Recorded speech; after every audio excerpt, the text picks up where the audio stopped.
उधर मेरठ औरैया बिजनौर के बाद नोएडा में पति पत्नी के बीच रिश्तों में कत्ल की खबर सामने आई है। इस वारदात में पति का कबूलनामा हैरान करने वाला है। नोएडा में पति ने पुलिस से पूछताछ में बताया कि उसने इंजीनियर पत्नी के सिर पर पहले हथौड़े से वार किया। जब वो बेहोश हो गई तो उसका गला काट दिया। इस बीच उसने दरवाज़ा अंदर से बंद कर लिया ताकि उसे ना ही कोई देख सके और ना ही उसे कोई रोक सके। ये रिपोर्ट देखिए।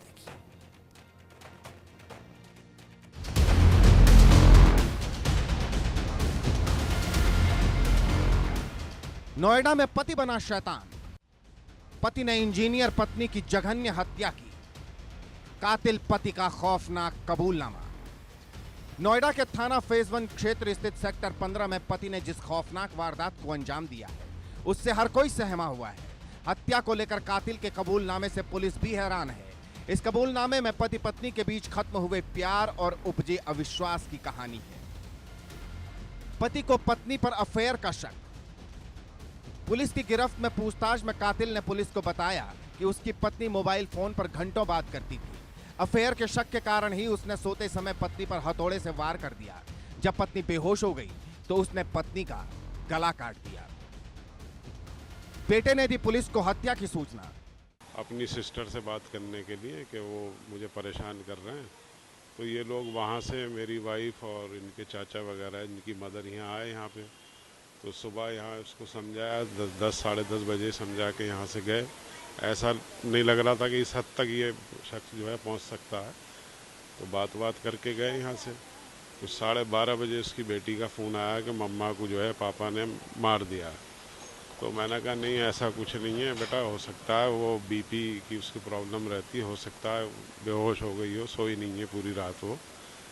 तो फिर मैंने उसके बेटे से बात की तो पीसीआर वाले यहाँ आ चुके थे, तो उन्होंने मुझे बताया कि नहीं वो उनकी डेथ हो गई है और उसमें तकिया से मुंह पे रख के और वो सर पे जो है हथौड़े से वार किया उसने, उसी से उसकी डेथ हुई है।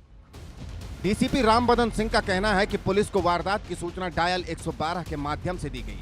मृतका की पहचान 42 वर्षीय आसमा खान के रूप में हुई है, जबकि आरोपी का नाम 52 वर्षीय नरुल्लाह हैदर है।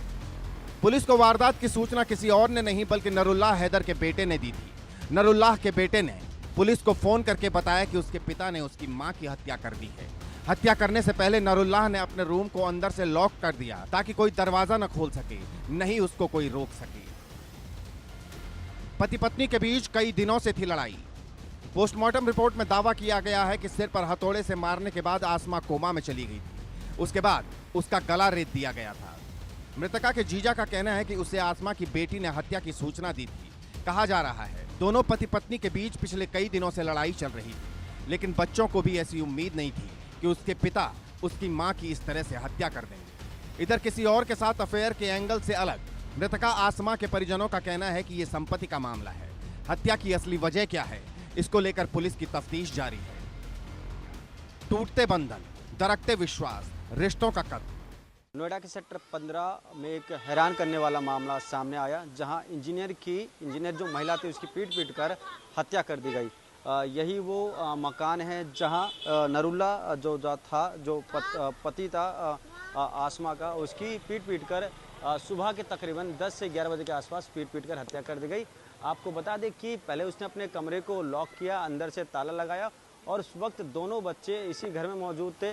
बच्चों ने काफ़ी शोर शराबा किया, काफ़ी बचाने की कोशिश की, मगर अंदर से लॉक लगा देता, जिसके बाद पता ये चलता है, पुलिस ने बताया कि जो नरुल्ला है उसने पहले तकिए से मुंह दबाया अपनी पत्नी का, उसके बाद कई बार सर पर हथौड़े से वार किया और जब तक जो है आसमा की मौत नहीं होगी जब तक वो वार करता रहा।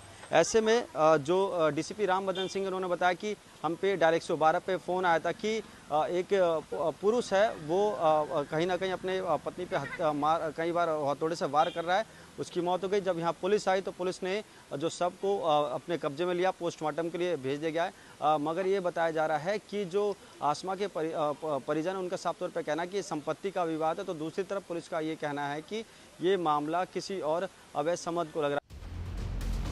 नोएडा के पौष इलाके सेक्टर 15 में प्रोजेक्ट मैनेजर के रूप में काम करने वाले सिविल इंजीनियर आसमा खान के अलावा मेरठ में सौरभ हत्याकांड को कौन भूल सकता है। इसी महीने बीते सप्ताह बिजनौर में पत्नी पर शक के चलते पति आदिल ने अपने भाई और चाची के साथ मिलकर आशिफा की गला घोंटकर हत्या कर दी थी। इसके बाद शव को कूड़े में दबा दिया था। इसी तरह औरैया में मेरठ जैसा कांड हुआ और शादी के 14 दिन बाद बेवफा पत्नी ने प्रेमी संग मिलकर पति की हत्या कर दी। रिश्तों में कत्ल की खौफनाक वारदात कर्नाटक की राजधानी बेंगलुरु के इलेक्ट्रॉनिक सिटी इलाके में भी हुई। यहाँ पति ने अपनी पत्नी की बीच सड़क पर बेरहमी से हत्या कर दी। पुलिस के अनुसार इस जघन्य अपराध का कारण भी पत्नी के कैरेक्टर पर शक होना है। बड़ा सवाल यही है कि रिश्तों में कहीं पति हैवान हो गया तो कहीं पत्नी शैतान बन गई और इन घटनाओं में पति पत्नी के रिश्तों की डोर लगातार कमजोर होती दिखने लगी और अपने ही अपनों के खून के प्यासे हो गए। सवाल यही है कि हाल ही में बढ़ती खटास और अविश्वास की वजह आखिर क्या है। Bureau report, India news.